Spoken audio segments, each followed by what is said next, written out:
Selamat malam pemirsa, Anda menyaksikan Prime Talk Tajam Mendalam bersama saya Fitri Megantara. Pemirsa, pemerintah telah meresmikan Jalan Tol Layang Jakarta Cikampek kedua yang membentang sepanjang 38 km dari Jakarta hingga Cikampek.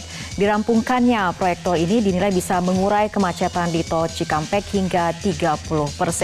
Namun di sisi lain sejumlah persoalan juga muncul di Jalan Tol Japek 2 ini karena apabila kita lihat dari segi kontur jalannya, kemudian ini memang mengundang perhatian dari publik ataupun pengguna jalan nantinya karena terkesan kemudian bergelombang dan juga meliuk, di mana Jalan Tol Layang Japek ini memang nantinya akan ataupun sudah membentang sepanjang 38 km. Nah, sensasi jalan bergelombang ini ada di setiap sambungan atau di setiap 180 meter. Dan ini memang membuat masyarakat bertanya-tanya seperti apa aspek keamanan dan juga keselamatannya. Nah, terkait mengenai mitigasi keselamatan sendiri, pemerintah telah menetapkan adanya pembatasan kendaraan atau bisa dikatakan pemerintah mengatakan bahwa tol Layang Japek kedua ini nantinya hanya akan dilalui oleh kendaraan golongan 1, mobil dan minibus. Selain kemudian adanya pembatasan golongan kendaraan yang diperbolehkan masuk ke tol Layang Japek 2 ini, ada juga pembatasan kecepatan kendaraan yaitu maksimal 80 km per jam, bahkan dianjurkan kendaraan dipacu di kecepatan 60 km per jam saja. Dan kemudian untuk memantau dari segi keamanan dan juga ketertiban dari para pengguna jalan itu sendiri, akan ada pantauan ataupun kamera pengintai CCTV untuk memastikan kendaraan melaju sesuai aturan. Nah, sejauh mana aspek mitigasi dan juga keselamatan serta keamanan di tol Japek kedua ini, kita akan membahasnya bersama dua orang narasumber dan telah hadir di studio Bapak Sugeng Purnomo, Ketua Dewan Penasihat MTI. Selamat malam Pak Ipung, apa kabarnya? Malam, kita akan membahas mengenai tol Layang Japek kedua, betul. tapi kita akan dari segi aspek teknisnya terlebih dahulu. Oleh karena itu kita akan menyapa Dirjen Perhubungan Darat Kementerian Perhubungan Bapak Budi Setiadi yang telah bergabung dari luar studio. Selamat malam Pak Budi. Selamat malam Mbak, selamat malam juga Pak Ipung. Selamat malam Pak Budi. Ya Pak Budi, kita akan membahas terlebih dahulu mengenai kontur Jalan Tol Layang Japek 2 ini karena kemudian mengundang perhatian dari publik juga karena terkesan bergelombang, meliuk seperti itu. Dari segi aspek keamanan seperti apa Pak? Ya sebetulnya begini, kita sebelum Jalan Tol Elevated ini akan dioperasikan secara penuh, kan kita dari Kementerian Perhubungan, kemudian juga dari PUPR, termasuk juga dari kepolisian melakukan laik fungsi jalan. Laik fungsi jalan adalah untuk meyakinkan bahwa jalan secara dari aspek keselamatan itu sudah terpenuhi, baik markanya, rambunya, dan kemudian menyangkut masalah alignmentnya atau kemudian konturnya juga. Memang kalau kemarin pada saat saya beberapa kali mencoba untuk tol elevated ini, memang pada sisi sambungan antara dua, katakan mungkin dua lempengan untuk yang di tol elevated ini, itu agak ke bawah dikit ya, atau kemudian kita katakan dengan expansion joint-nya memang belum sempurna. Dan ini sudah disampaikan juga oleh Pak Dirjen PU Bina Marga, bahwa memang saat sekarang ini sedang dalam tahap treatment. Nah, untuk itu kita melakukan upaya-upaya untuk bagaimana nanti dengan kondisi yang ada sekarang ini dan akan digunakan untuk kepentingan Natal Tahun Baru. Yang pertama, kita batasi sementara kecepatan dari 60 sampai dengan 80 km per jam.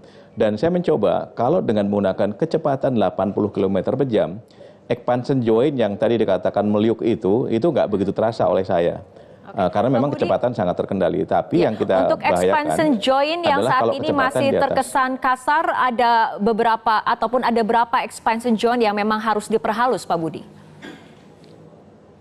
Kalau saya lihat sih hampir semua sambungannya demikian, tapi kemarin Pak Dirjen PU Bina Marga memang sudah mengatakan akan dilakukan perbaikan, tetapi karena memang dalam waktu dekat ini akan digunakan untuk kepentingan Natal Tahun Baru, jadi sementara seperti kondisi yang sekarang ada dulu, dan kemudian kecepatan maksimal sementara dengan 80. Nah, yang kita harapkan adalah masyarakat saat nanti menggunakan, dan memang nanti rencana kita dengan kepolisian akan ada perkuatan bagaimana masyarakat supaya selamat menggunakan jalan tol elevated ini sepanjang 38 km. Selain dengan kecepatan, juga nanti ada CCTV tadi sampaikan juga akan dipasang. Selain itu juga adalah kita akan menempatkan beberapa petugas baik di ujung maupun akhir jalan tol itu sendiri, karena pada saat akhirnya di kilometer 38 itu kan agak sedikit terjadi penyempitan, sehingga minimal juga kita tempatkan petugas. Jadi pada intinya pengawasan kita nanti untuk yang tol elevated sepanjang 38 km ini akan lebih lengkap, lebih baik lagi dibanding dengan yang di bawah, demikian. Oke, Pak Ipung, kita berbicara dulu mengenai kontur jalan sendiri, mengenai alignment vertikal yang naik turun ini seperti apa? Saya kira ini sudah diperhitungkan oleh Direktorat Jenderal Bina Marga, karena sebetulnya ada persyaratan teknis yang tidak boleh dilanggar. Contohnya kalau ada naik turun tanjakan tidak boleh lebih dari 3%. Kalau di jalan nasional misalnya 8-10. Artinya apa? Ini sudah lebih rata dari jalan nasional. Kemudian untuk ini expansion joint yang masih ada beberapa harus diperhalus. Kaitannya dengan expansion joint ini kan sebetulnya pekerjaan yang hanya bagian sambungan-sambungan aja. Seperti disampaikan ke oleh Pak Budi tadi, ketika Pak Budi melewatin dengan kecepatan 60 ya nggak terasa ya gitu. Tapi memang kalau jumlahnya berapa tadi sebetulnya menarik pertanyaan. Kalau panjangnya itu setiap expansion joint itu 50 meter, berarti 1 kilo ada 20. Kalau 38 kilo berarti ada 760 expansion joint. Jadi kalau jalan ya duduk gitu aja. Tapi sebetulnya 38 kilo itu tidak jauh berbeda dengan ketika Anda dari Cawang menuju Ancol, kemudian Ancol menuju Bandara. Itu kan sebetulnya layang semua. Ya, dia lewat di situ juga sama duduk terus gitu. Gitu. Artinya Pak Budi, untuk perbaikan dari tol layang elevated untuk memperhalus expansion joint ini, kapan kemudian tol ini akan dibuka, dan apakah pada saat dibuka nanti untuk publik akan beroperasi secara penuh ataupun fungsional? Jawaban dari Pak Budi tahan dulu karena kita harus ikuti jeda berikut terlebih dahulu.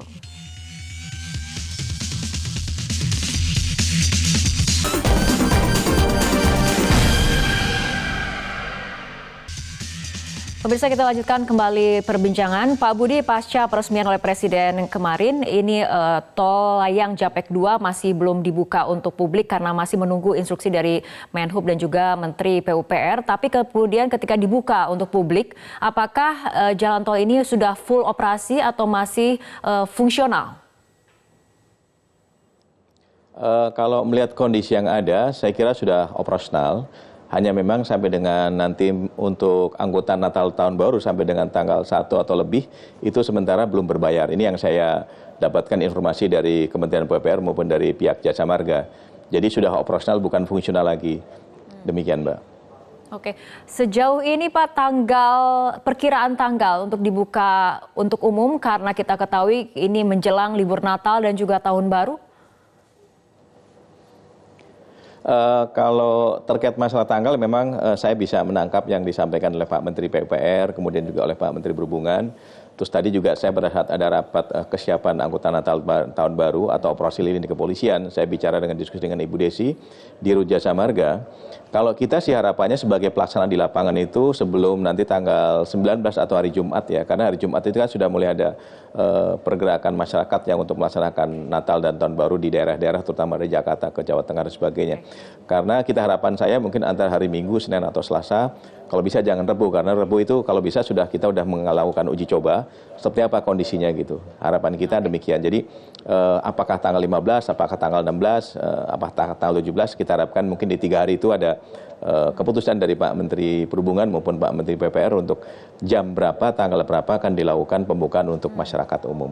Demikian, Baik, Pak Ipung, ini jelang libur Natal dan Tahun Baru, kehadiran tol layang Japek 2 tentu menimbulkan euforia di kalangan masyarakat itu sendiri. Ya, betul.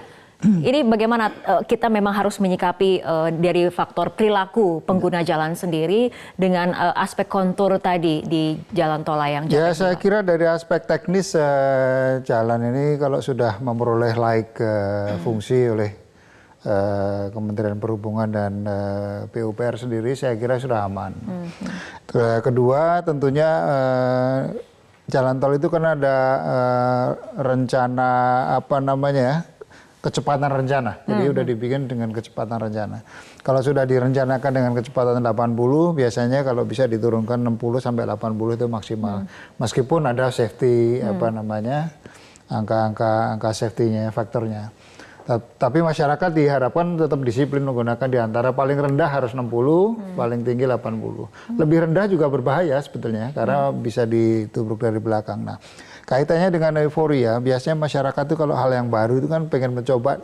Tapi sekarang ini kan mencoba juga ada rasa was-was karena ada berita expansion zone yang belum selesai. Nah, saya kira memang lebih baik diselesaikan ya, kalau bisa 3-4 hari mendatang sebelum tanggal 19 karena masih perlu waktu untuk uji coba seperti Pak Budi tadi biar beliau kerjanya juga tidak ngos-ngosan. Nah, ini mengenai target mengurai kemacetan hingga 30%. Angka ini realistis atau tidak, Pak Ipung? Saya kira begini, kalau melihat rata-rata kan 200.000 di sana LHR-nya ya. Artinya kalau sudah dipisah dua, kendaraan kecil itu sebetulnya lebih cepat, ya. Artinya lebih fluid. Kalau yang bikin macet itu yang bawah. Banyak truk-truk dengan kecepatan 40 sampai 60. Kalau kita kan sebetulnya mobil gitu ya 60 sampai 80, dua kalinya lah.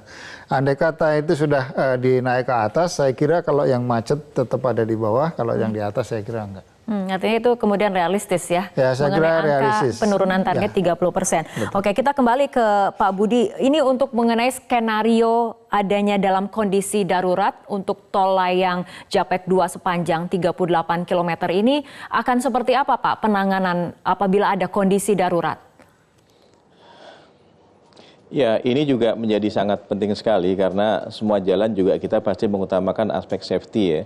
Artinya dengan kondisi jalan dari kilometer 10 sampai dengan 38 tidak ada celukannya, hanya ada U-turn-nya sekitar 8 dan dari 8 U-turn itu untuk escape terhadap kendaraan-kendaraan yang mungkin mengalami kecelakaan itu bisa saja dilakukan dan kemudian juga kalau lihat ruasnya ada 2 ruas itu bisa saja satu ruas itu digunakan untuk nanti mungkin kontraflow manakala memang terjadi satu kontingensi atau mungkin ada keadaan darurat gitu.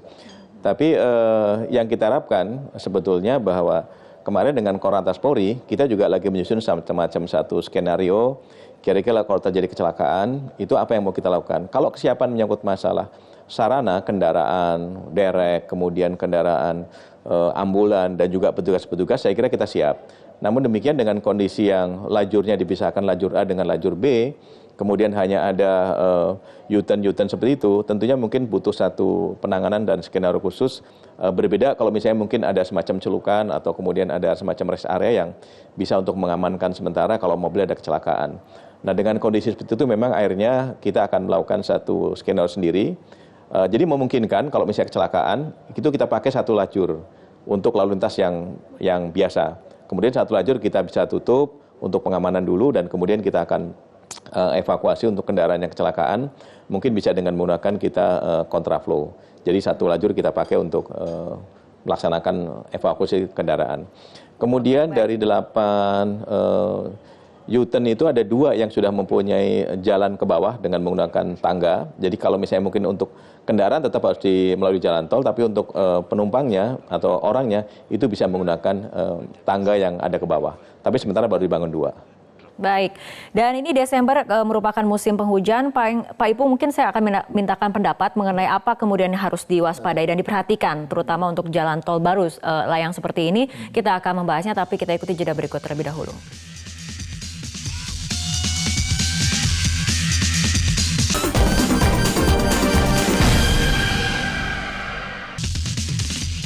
Pemirsa, kita lanjutkan kembali perbincangan.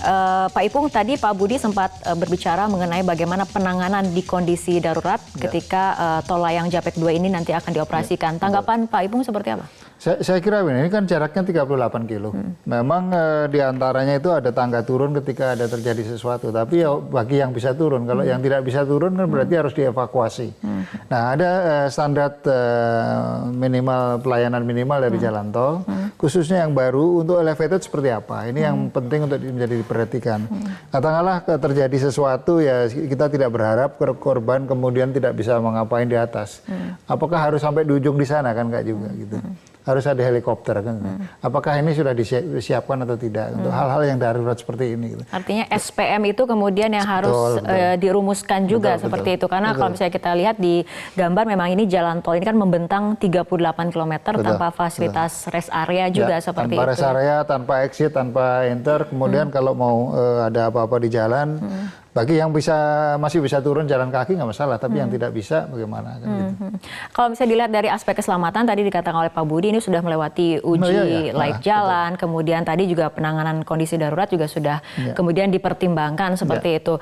Nantinya kemudian kembali juga pada perilaku pengguna jalan itu Persis sendiri sekali. ya Pak Ipung? Ini bukan persoalan konstruksinya ya, bukan persoalan jalannya, geometrinya udah bagus, konstruksinya bagus, kemudian joinnya nanti juga bagus.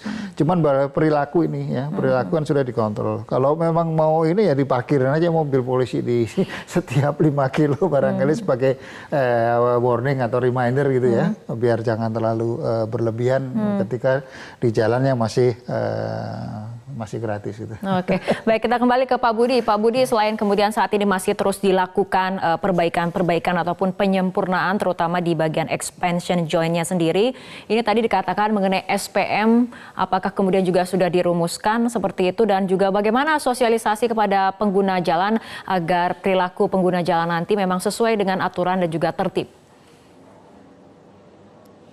Ya, saya kira ini sangat penting sekali. Memang kemarin juga menjadi pembahasan kita bahwa dengan kondisi karakter jalan yang seperti itu, 38 km, kemudian jalannya juga lurus tanpa ada hambatan samping, kemudian angin juga kalau kecepatan tinggi mungkin juga berbahaya untuk kendaraan-kendaraan kecil gitu. Makanya kita betul-betul mengatur menyangkut masalah kecepatan. Dan kemudian juga itu sebagai yang kita lakukan juga adalah kita akan buat semacam peraturan menteri terkait untuk golongan yang bisa menggunakan jalan tol elevated ini. Jadi menyangkut masalah sosialisasi menjadi sangat penting sekali, dan nanti kita sudah akan memulai memasang VMS sebelum masuk ke jalan tol elevated. Intinya adalah menginformasikan kepada para pengguna terkait menyangkut masalah kecepatannya, terkait juga menyangkut masalah kesiapan kita. Kita harapkan bahwa jalan tol elevated ini kan hanya untuk yang jarak jauh, bukan untuk Bekasi Barat, Bekasi Timur, atau Kerawang Barat. Kalau Kerawang Timur masih bisa. Jadi memang ini khusus spesial digunakan untuk kendaraan-kendaraan dari Jakarta yang ke arah Bandung atau ke arah mungkin Cipali. Jadi jangan sampai nanti masyarakat ingin coba-coba yang dari Bekasi nanti akan muter kembali ke jalan nasional gitu atau jalan tol. Oke, dan kegiatan kita untuk menyampaikan kepada masyarakat nanti akan kita lakukan secara masif. Demikian, Mbak. Oke, baik Pak Ipung, ringkas saja terakhir catatan untuk pengguna jalan ataupun bagi pemerintah sebagai regulator. Saya kira masyarakat harus berhati-hati, ini jalan baru, kalau mau nyoba ya pelan-pelan, nikmatin aja, kan gitu ya. Kedua, tentunya bagi para petugas, banyak nanti kepolisian, Korlantas dengan Pak Budi tentunya akan dijagain aja dia. Setiap 10 kilo katakanlah ada mobil patroli, orang udah terkontrol sendiri. Kemudian SPM-nya sudah ada sebetulnya, standar pelayanan minimal. Bahwa evakuasi itu menjadi sangat penting, ya sediakan helikopter untuk hal ini. Gitu. Oke, kita harapkan memang selain kenyamanan, aspek keselamatan bagi pengguna jalan juga kemudian selalu menjadi prioritas dan diperhatikan oleh pemerintah dan juga perilaku pengguna jalan itu sendiri. Baik, terima kasih Pak Budi dan juga Pak Ipung telah hadir dan berbincang bersama kami malam hari ini.